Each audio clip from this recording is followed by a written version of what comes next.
Greetings, everybody. This is Serpentine451 here, and welcome back to another episode of Weeb Warriors. And joining me, as always, is my good friend Jordan. How you doing tonight, Jordan? I'm pretty good, Tony. Now, let's move on to our reviews with everything else, few and far between. And I apologize for not reviewing the review of Stray Dogs last week. I honestly forgot about it, and Jordan wants to play catch up with the series before actually reviewing it, so it's all on me to make sure that I review it. But the show that we're actually going to be starting out with is another show we missed last week, that being One Punch Man. So the week before last, it was episode 6, The Rising of the Monsters, which followed the continuation of the human monster arc, which I actually just learned is the most recent arc in the manga and has actually not concluded as of today. So it'll be interesting to see it essentially get animated live. Oh shit, that does sound kind of cool. So I wonder how much of a departure there will be from the original source material, but I'm excited to see it nonetheless. Indeed. Plus, we get to see Saitama's little side mission in the martial arts tournament. As he completely ignores Sourface's victory and then disrespects him in the upcoming fight, all the while the rest of the Class A and Class S heroes are fighting various monsters throughout the city. Genos out here putting in the work. Mm-hmm. Now, all the S-class heroes are putting in work. Especially with this most recent episode. Good lord. Yeah. The fights in that particular episode were just great. Like, the last fight in the martial arts tournament, when Saitama was trying to keep the wig on his head. And Suryu. I mean, just... so, jumping around a bit, towards the end of episode 6, what we see is the various S-class heroes either being attacked by monsters, being defeated by monsters, quote-unquote, or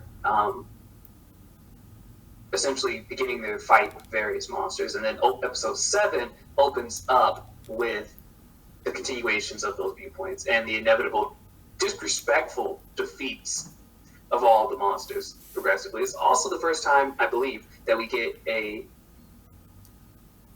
see Lord Orochi, the King of Monsters, who is orchestrated the Monsters Association and is leading this sort of concerted multi-city attack to defeat the Hero Association. Mm-hmm.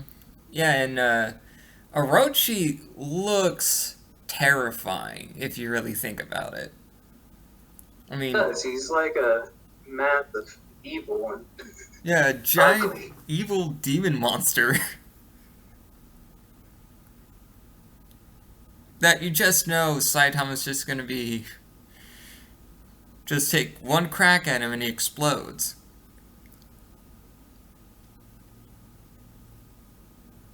But kind of back to Saitama's whole fight with Suryu. Suryu's just trying his damnedest to leave a mark on Saitama, but as we know, just doesn't happen like that. Well, it does not. And it just pushes him further and further to just really cut loose. And to the point where the wig comes off and they disqualify Saitama from the fight, and Suryu wins just by that technicality. And he's like, fuck no. I mean, was it just me, or was the person that impersonated Wolfman Garo? I think that's the case. Right. And I don't know if that's in. Is there a joke somewhere in there? Because there, Garo. So there's a. Never mind. It's a transient thing about werewolves. There's a type of werewolf called the Guru or the Loop Guru, right? Right, yeah, yeah. I mean, maybe that's a joke, like a very clever joke there, but I'm not sure about that in the grand scheme of things. But Me either. what I do know is that the next S-class hero that Garo wants to fight is Watchdog Man. He's just, Watchdog Man, he's just there, just watching over people. The Watchdog Man got fucking hurt. From where it looks, he got hurt. Because we don't know for sure if he dodged it or not. I mean, what is Watchdog Man's power again? I think he has, like, the senses of dogs, but it overexceeds it. That doesn't seem very powerful.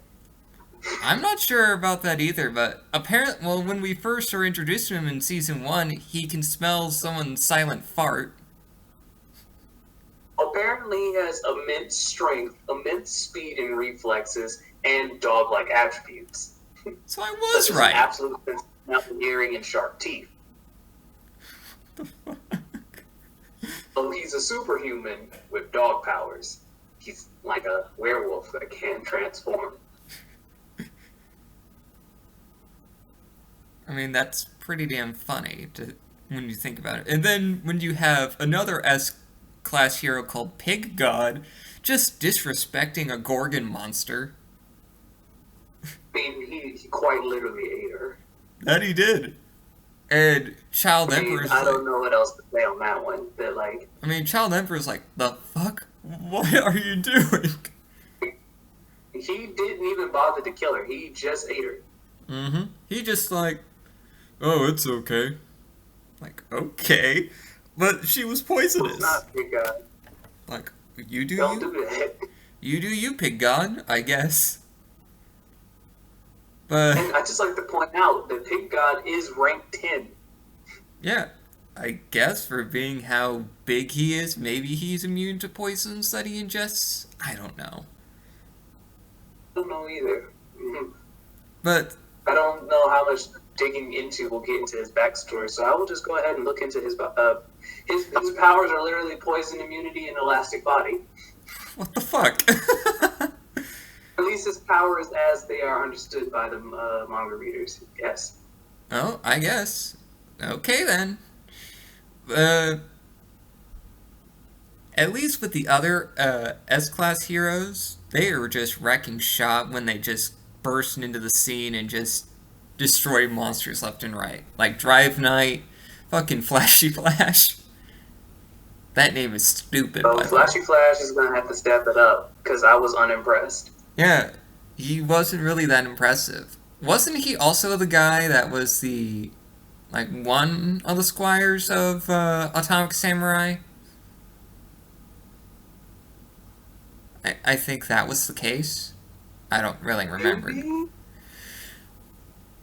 But I know that we see Atomic Samurai in this particular episode just massacring a swordsman who turned into a Wait, you monster. didn't call it a massacring? Like, my dude Smooth just... He got Sort of. dusted. He got Yeah. dusted, that's for sure. But he just straight up annihilated him. Like, there was no... Yeah, it was a slaughter, to be honest with you. But at least now we have... it just back to the martial arts tournament. I about died when Saitama basically broke down all of Suryu's whole viewpoints on martial arts just by saying, oh, martial arts is just the, everyone does martial arts because the moves are cool. I was like, oh wow, that's an attack. And then He also says that he wanted to try that one spinning kick when he wants to fight monsters and shit. That was so good. And Suryu just got, well, backhanded by Saitama's ass. That killed me. I about died. Just pure comedy gold. And I just can't wait to see more episodes of this season. So, what's next on your queue, Jordan? Next on my queue is Fairy Dawn, episode 7. Oh, and Fairy Dawn episode 7, which is starring Blacksmith Biased Rabbit, we continue from where we left off, where the team, or Dorothea, is still investigating the Zern 1 artificial fairy malfunctions, as well as trying to recover the Black Fairy tome, one of the pages of the Black Fairy tome, which has been given to a wealthy and influential member of the Mafia. And yeah, he's essentially just behind a bunch of like nepotism and political power, so they can't really get to him. Mm-hmm. Of course, this all is nothing to Sweetie, who uses the informant that she shot but saved to contact Dorothea and arrange for them to essentially assist her in stealing it. Yeah, and what's funny about Axel, I think is his name, he is a member of a different crime organization that she just abuses. It's just hilarious to me. And also, we get to see more of... we got to see Free try to look, because he spotted Wolford in the crowd, and we also got to see them really explore the whole malfunctioning artificial fairies plot device for this particular part of the story, where it's right. And I just like to speak on the fact that it was interesting to see the artificial fairies sort of fleshed out a little bit more, see some of their like internal mechanisms, and at least see how the internal logic of the universe works in terms of how you control them. Right.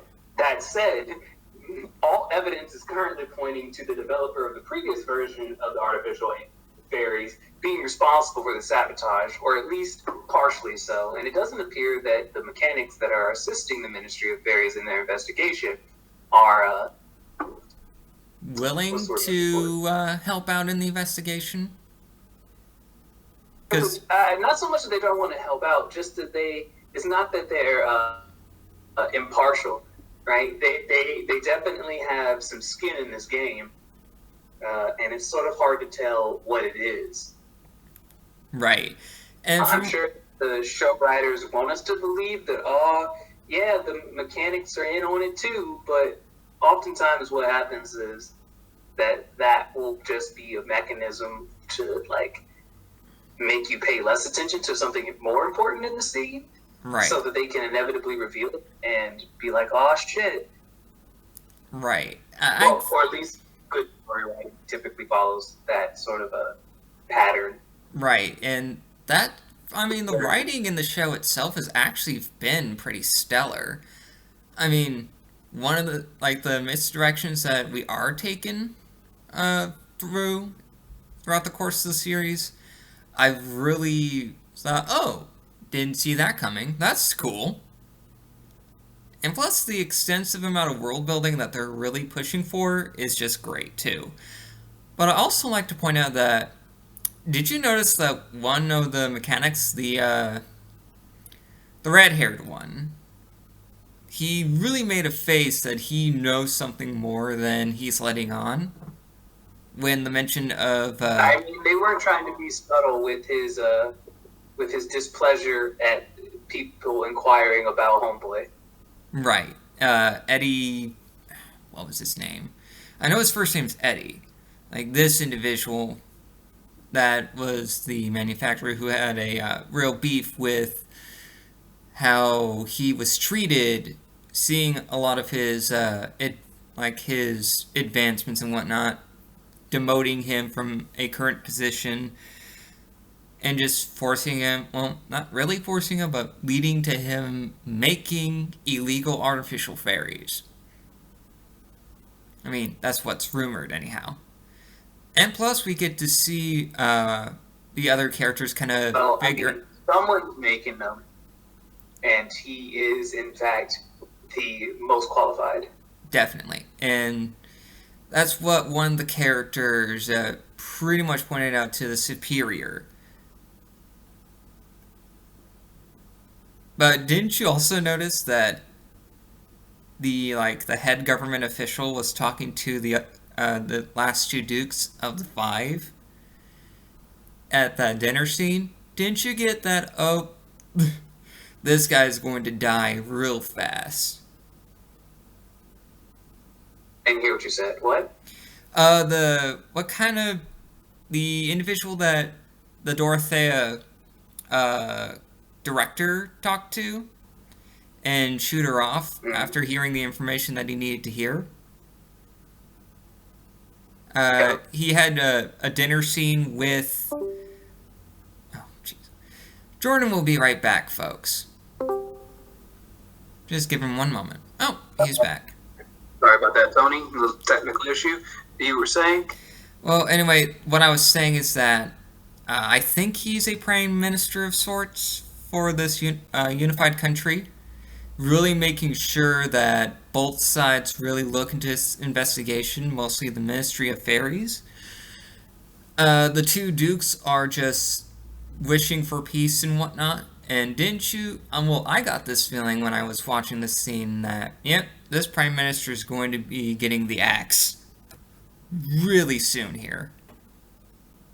Yeah, I'm sure. I'm sure people are gonna start dropping here fairly soon. Right.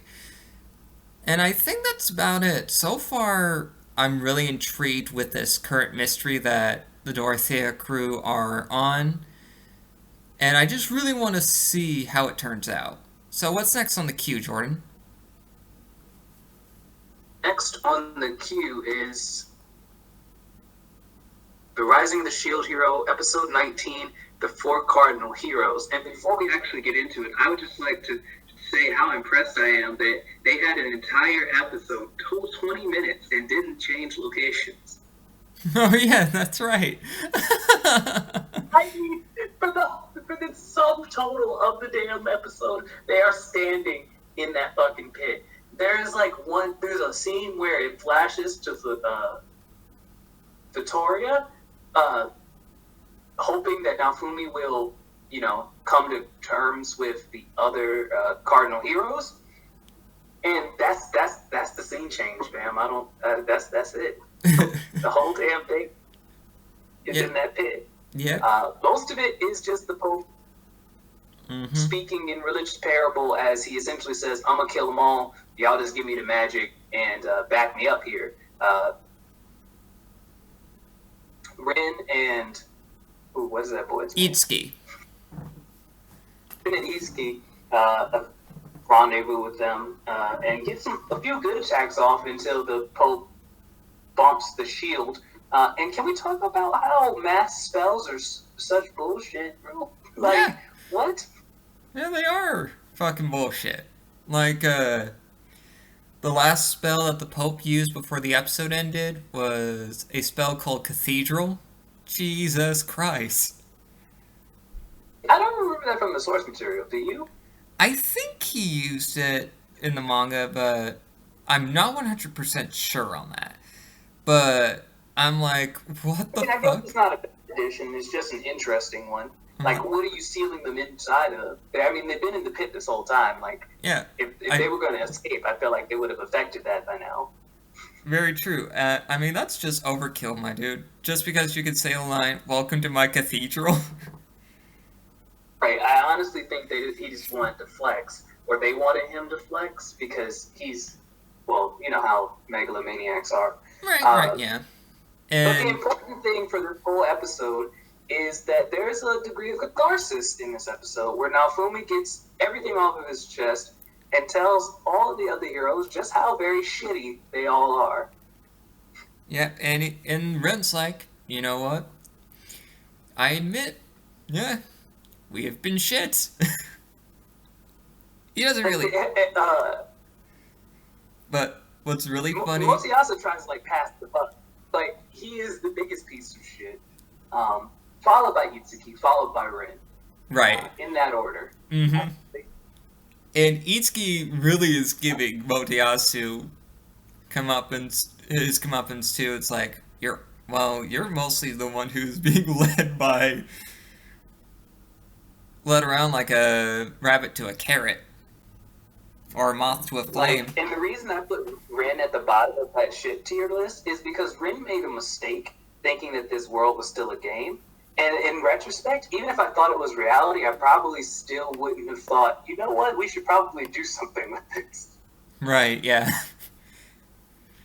And Like,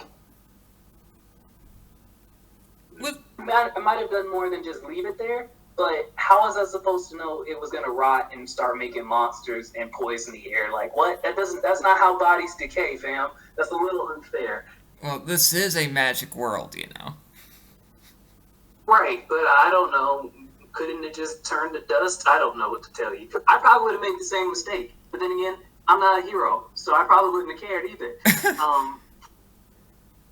Well, well, when we play games that are kind of like Shield Hero, in a way, you always go for the types of characters that just really want to do the most damage. I have no idea what you mean, Tony. But the point I'm trying to make here is that, well, I think the point we're both trying to make is that Rin's not that bad of a guy. He's just more of a misguided individual. I mean, the other heroes, albeit they have their own personality quirks, they're just regular dudes led by their own ambitions or desires. And we can kind of fault them for that, and yet we can't at the same time, you know? Because we can make fun I mean, don't get me wrong. Rin also stood by and allowed Naofumi to just get unilaterally accused of these things. Like, okay, so sure, the initial accusation, I can understand why everyone would think that Naofumi had done some dirty shit. But as evidence begins to stack up, Rin and Itsuki still don't actually take an active role in ensuring that Main continues to do the crazy shit that she does, because they don't. Like, they just say, oh yeah, Main cheated in that duel, and then continues to not do anything to intervene. True.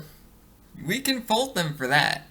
But the one thing that we can't fault on, that's because, admittedly, we might fall into this trap. I don't know about you, Jordan, but sometimes I could be a real weak-willed individual. I mean, I would be led along by by royalty, like I was a moth to a flame. Like, okay, but then No, they would have had me fucked up from day one. oh yeah. And then I would at least be aware enough, like, yeah, maybe what she's saying can't be right. I just So she would have got me at first, right? I don't really know Naofumi. Him saying he didn't do it does not really change the fact that she's saying that he did, and then there's like evidence coming forth that he did do the things. But when it came out that this was not the case, oh, they would have had me all fucked up. And I also would have apologized to Naofumi because that was some dirty shit. He might not accept it, but at least. But like, what did you want me to do? Right, and I think that's kind of the fault of the heroes, mostly Motoyasu, that he would believe more. I mean, the heroes can't see the forest through the trees because they're not thinking. Right, exactly. But with Rin, I think he is trying to. He's less of a shitbag, like you pointed out. He is less of a shitbag compared to the other two. Hey, at least he's aware. To an extent. To an extent. And plus, don't you like it how the Pope's just going on and on about, oh, you heroes, are you guys done tearing each other apart? I thought you guys were going to work together. and all this nonsense. I honestly thought that shit was funny.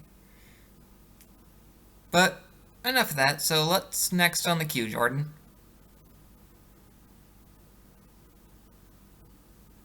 Next on, are we reviewing Why the Hell Are You Here, Teacher? Yes, we still are. Right, so it's episode 7, 7th period, and we start dealing with, I don't know his name. I don't remember his name. You're supposed to know this. I don't remember his name either, because the male characters, to me, are very inconsequential. Because they're just mooks in the grand scheme of things. Takahashi? I believe that is his name. Takashi. He's the neighbor of Hazakura Sensei, or Hika, as he calls her. Yeah, big And sis they have Hika. known each other since they were children. Huh? Yes, this is correct. Yes, and this is the introduction episode of their, budding illicit relationship. Yeah, because this is the theme of the series. Budding illicit relationships. Hey, I guess you gotta be true to your theme. Nonetheless, we have a few situations with Takashi and Hika. The first is she comes over to his apartment because it's hot in her apartment. Oh, no. I think that's it. But I do remember one scene where they go to a mall so she can pick up bras. That is after, right. So we are introduced to her and him in a small scene beforehand, but one of the vignettes proper is her at his apartment where the two of them inevitably take a nap together. And through lewd shenanigans, he... How would you describe that, Jordan?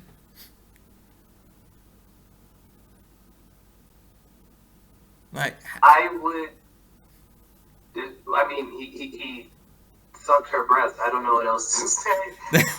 I mean, that's the long and thick of it.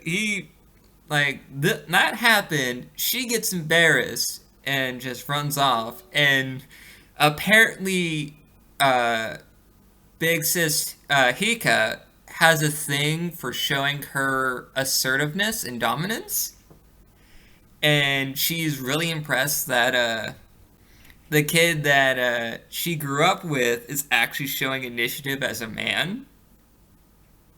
I'm like, the fuck are you on? Well, to be fair, I just about died just watching this interaction. I'm like, oh, Jesus, woman. So she's just, I think if memory best serves me, the whole crux of their relationship is a power balance of he does something without thinking and she interprets it as, oh, he's asserting his dominance. Well, I will make sure to break him next time.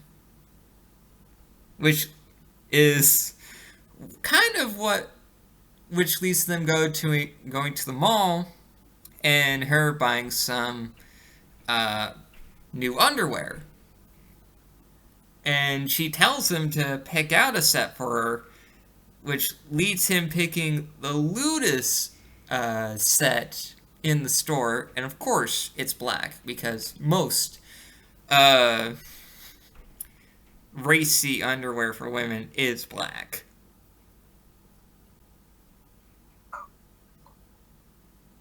Okay. Well, the one thing that will happen is that he rushes her out of the store in just the bra and underwear and her track sweater, and she decides to enter a release when she is leaning against the escalator. leaning on, against. I couldn't really recall how her climax was reached exactly. But the last scene of it is her just on the escalator, Ridge just dead.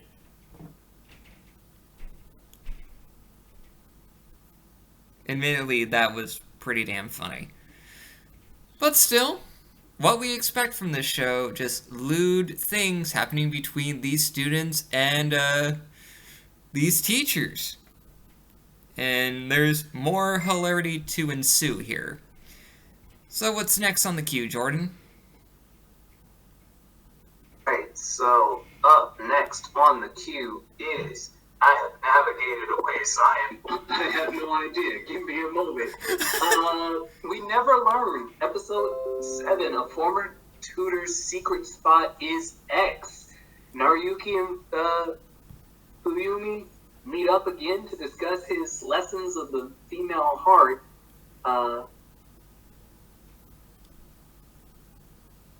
And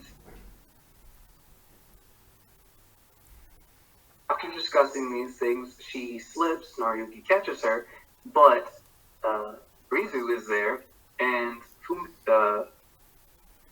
Fumino thinks that she was glaring at them because they hugged, and then spends a good third of the episode or more trying to, like, coax Naruyuki into appeasing her. Yeah. That's the good portion of the episode, because for the most part, the episode was focused around Naruyuki and Fumino in their lessons of the female heart. But also, we got to see another instance of Kirisu Sensei and Naruyuki's interaction with her at her apartment. Which, to be fair, that was pretty damn funny. And all this because Naruyuki wanted to save a cat from a tree, and she caught the cat spraining her ankle. And we should probably comment on how much of a pigsty her apartment is. And Naruyuki's like, I don't like this dirty shit. I want to clean this fucking thing. He wanted to go ham on that apartment and just clean the shit out of it. And, just great.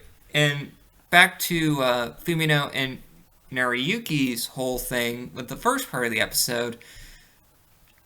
Well, it turns out the reason why Rizu was glaring so much is because she's squinting. Because her father broke her glasses. Well, the glasses she normally wears, and the pair that she had in spare are difficult for her to see in.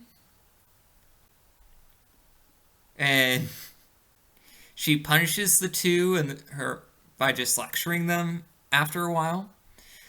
And then we have the last part of the episode where a group of girls that are a part of a club that is dedicated to Fumino misinterpret one of the Wild Roses. Yes, the Wild Roses.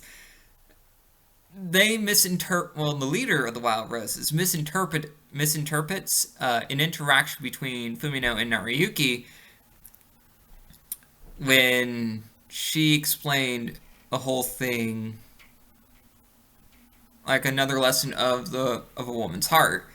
And to them, the Wild Roses, it looked like she was asserting, like, she was being the aggressive one in confessing, because apparently the tree that they were under was a tree that was meant for lovers to confess their feelings. And so the whole crux of their, like, the Wild Roses really want to make sure that what Fumino and Naruyuki claim, well, mostly Fumino, is mostly Fumino.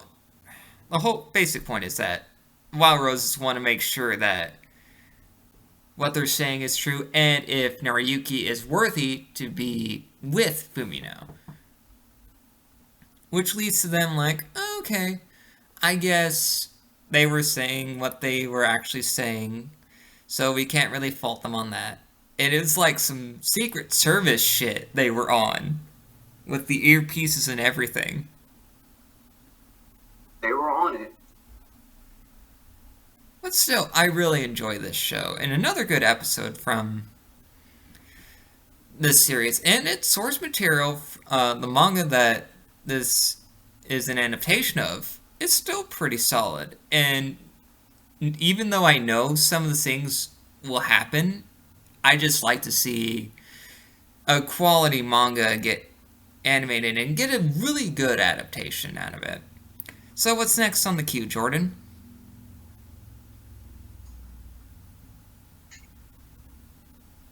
Last one is Wise Man's Grandchild, Episode 6, Outbreak of War and a Joint Training Exercise. Well, I mean, this one's pretty straightforward. Yeah, and there is a war that outbreaks, and the students of the magical and military academies are called to become duty ready. So they undergo a joint training exercise in which they will be hunting and executing demons. right. We get introduced to the top 4 members of the night school. That are... And they obviously interact with the in our core 4, Caesarian, yeah, Sicilian, Maria, Shin, August, and whatever redhead's name is. Maria. Got it. Yeah, and these individuals acted holier than thou and thinking, oh, you're just a bunch of mages. And each side gave them, like, insulting nicknames. Because I think the knights, the Night Coursers, called the Magic Academy students Bean Sprouts or something like that. And also we got to see Shin's big sis and big brother from the opposing academies, and apparently they're like the apple of each group's eye, which is just hysterical to me. Which they were introduced in previous episodes as some of the greater students and whatnot. But when they actually ran into demons, the Knights Academy students, they got backhanded pretty bad by a demon boar. Yeah, and the worst part about it is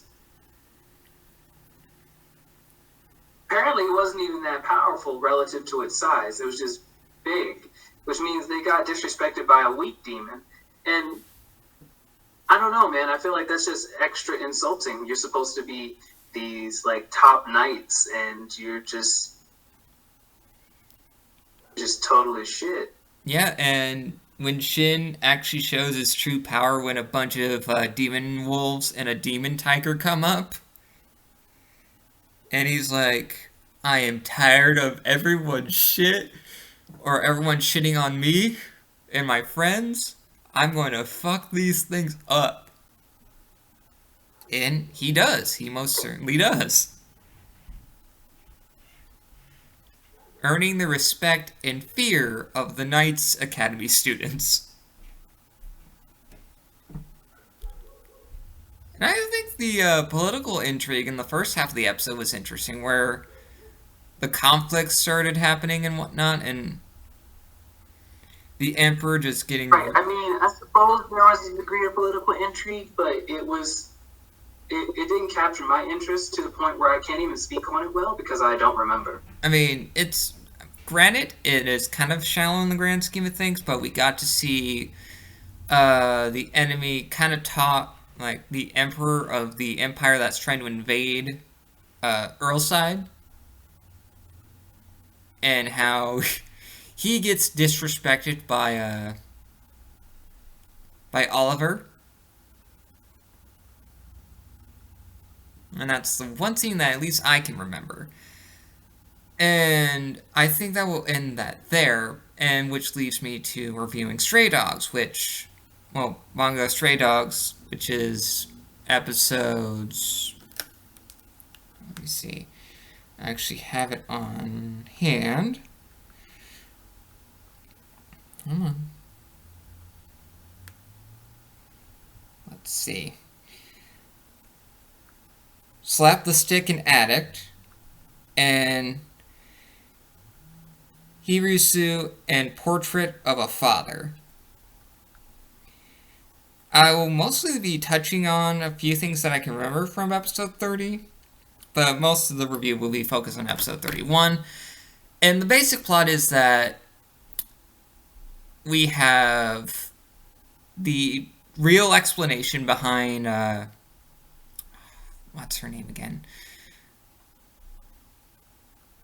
Basically, the girl that has Demon Snow as her ability.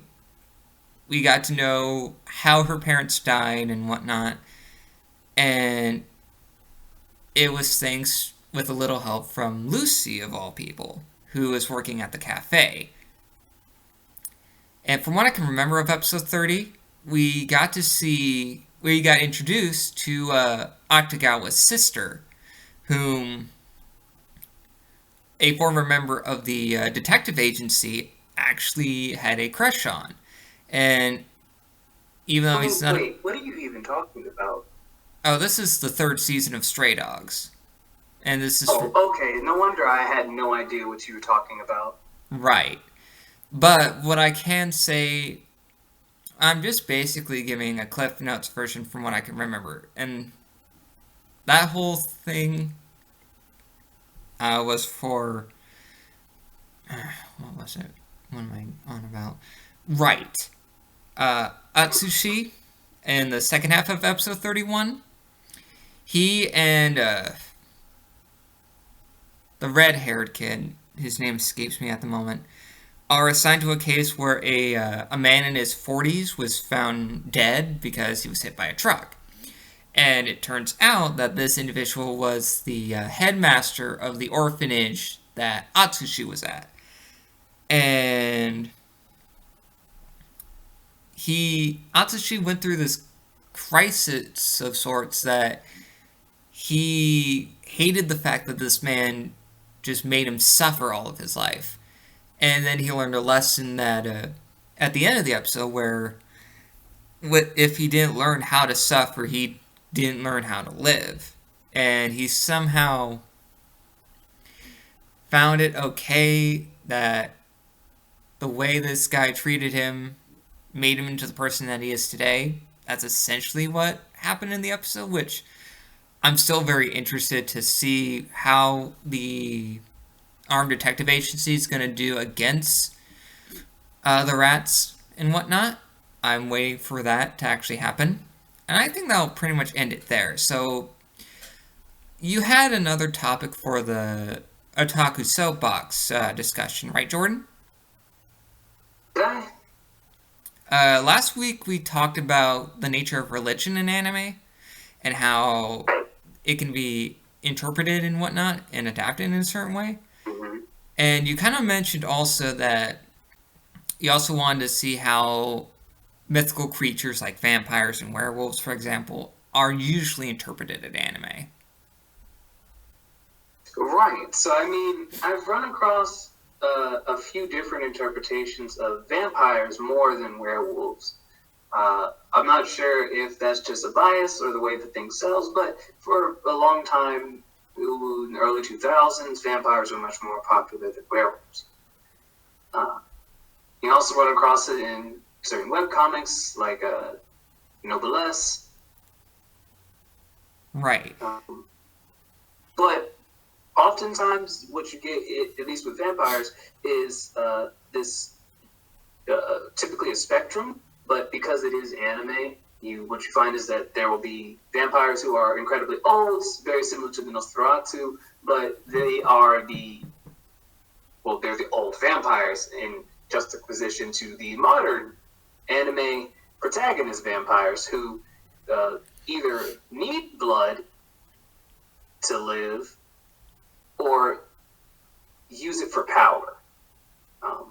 And often there is a female foil to the vampire who serves as the grudgingly accepting blood donor, or you could be strike the blood and have many blood donors, with each one whose blood gives you a different special ability or some Eldion nonsense. Right. I mean, that shit is fucking ridiculous and hilarious at the same time. And there's also, I just know this because of, well, I dabble in this genre in particular, but I don't find myself going out of my way to actually watch these anime in particular or read their source material. But Diabolic Lovers and Vampire Knight are some of the most shoujo female fantasy that concern vampires, at least in anime. And Diabolic Lovers, I know of a former friend of mine that actually loves this shit, and it's, oh god. I don't know why I thought it was at least middling, if not so bad it's entertaining. But these vampires are fucking awful. Fucking ridiculous. I mean, they act like typical vampires, but they're just really laying it on thick for this poor girl that every time that blood is around her or she bleeds at some point, they're on her like leeches. It's fucking madness. And then you have fucking Vampire Knight, which I've only heard hearsay about and know very little of it. I just know it exists because it really haunts my Netflix queue every now and then when it comes to anime. Kind of mediocre, all things considered. I mean, the basic premise is that there are vampires here. Who would have thought, right? At this Cross Academy, which has a day school and a night school. Obviously, night school is populated almost exclusively by, well, you guessed it, vampires. And our main character ends up becoming the guardian of said vampires. Right, and, well, I know what Vampire Knight is just doesn't hold any interest in, it doesn't give me the motivation to actually go out and want to watch it and whatnot. But also you have, how some shows, one of my personal favorite harem series is This a Zombie? And the way that they interpreted vampires in that is just pure insanity. It's fucking great. Because these are vampire ninjas. Vampire ninjas. I mean, it's hysterical to me. And of course you get Hellsing with their interpretation of how Dracula is depicted. Now, with that, I find it very interesting that some anime, if they want to go with introducing Dracula in some way, shape, or form, they do it differently. Like in Castlevania, for example, I know it's not an anime, but it kind of fits because, I mean, it's a series that was created in Japan, but it's I haven't played it in the games personally, but it's a classic game series. And Dracula is depicted as a suave older gentleman that turns into a giant demon bat monster. And that's great. And Alucard in Hellsing is just Dracula backwards. And in some interpretations... I wouldn't say he's just that. That's not what I'm trying to say. Hellsing Ultimate. He is Vlad Tepes, a man who was forsaken by God and turned to the devil for power. I mean... Who has claimed the souls of hundreds, if not hundreds of... Well, claimed the souls of thousands, if not hundreds of thousands of men. And has honed his skills and power over centuries. Right, and in service to the Hellsing. I'm not trying to make light of it, but what I'm trying to say here is I just find it funny how, much like how we in the West interpret uh, vampires and Dracula in our own way, the East, mostly Japan, likes to interpret Dracula and vampires in their own way. They also do it for zombies, too. I mean, I think the culture of zombies, not really the culture, but the way everyone perceives zombies is universal, so there's no real, difference in it. I disagree entirely. You got your zombies, right? That Right. are typically like mindless undead, shambling infected, and that differs depending on the genre, right? Right. High School of the Dead zombies are not the same as the zombies that we would see in Overlord, for instance. Right. Exactly. Those zombies are not the same as, is this a zombie? And none of those zombies Our only zombie in that show is our protagonist. But but I think the point I'm trying to make here is that most of the time zombies are portrayed basically in the shambling corpses kind, if you really think about it. I mean, there's different I guess. different More often than not. right, and there's a lot of different zombie fiction out there that is depicted as the same, barring some things here and there. Like Resident Evil is pure madness in its entirety. Because I mean, at a certain point, it stops being zombies and just poor mutated fuckers who just so happen to be bitten. right, exactly. That's kind of the point I'm trying to make here. And I think with werewolves, there's not really much. Not saying that there isn't much to werewolves, mind you, but I think that a lot of werewolf stuff isn't put out. I think kind of universally, regardless of it's like Japan or in the West, werewolves as a whole aren't as really popular. I mean, there are people who like werewolves. I personally like the idea of werewolves. But you don't I get mean, to. I think the most popular like werewolf based or the closest thing to like werewolves is probably like Wolf Children, Spice and Wolf, Yeah. and that's more of a transient thing than anything, right? Mm-hmm. Yeah. I mean, And I guess Wolf Rain, but that's never been too popular. And I don't think that's a full series. No, it was. It had 30 episodes. I mean, you also got the anime film Wolf Children. I mean, I mean, it was a woman who had to give up her.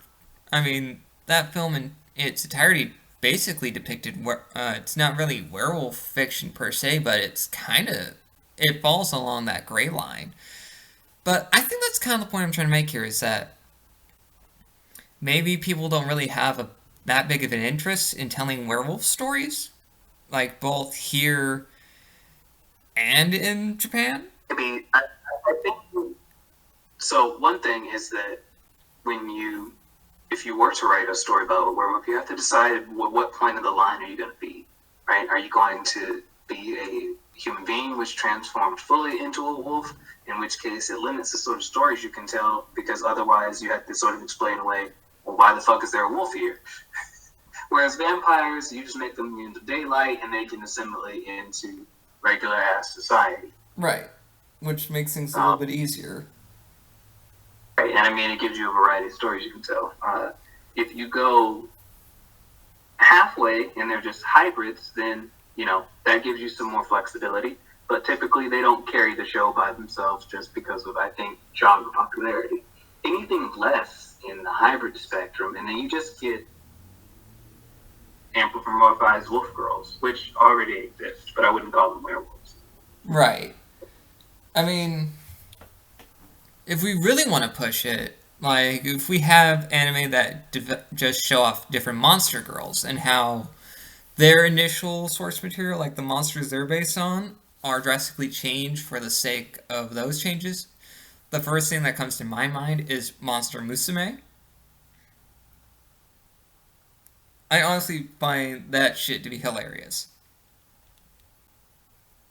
Like, how they interpreted various different monsters in mythology into just some of them into very needy and very petty monster girls. It's great.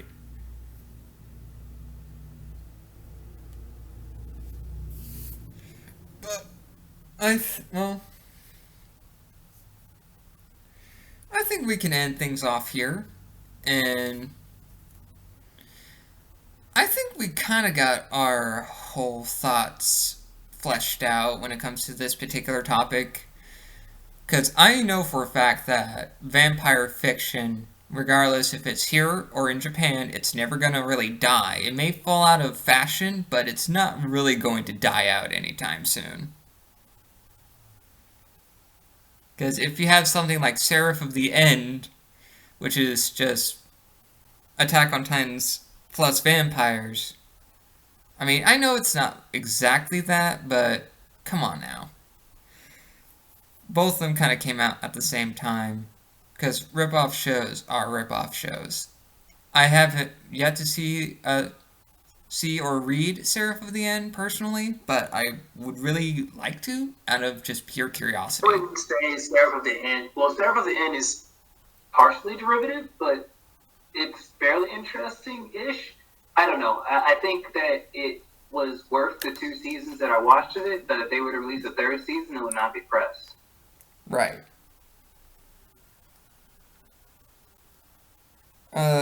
Before we leave... Alright, Tony.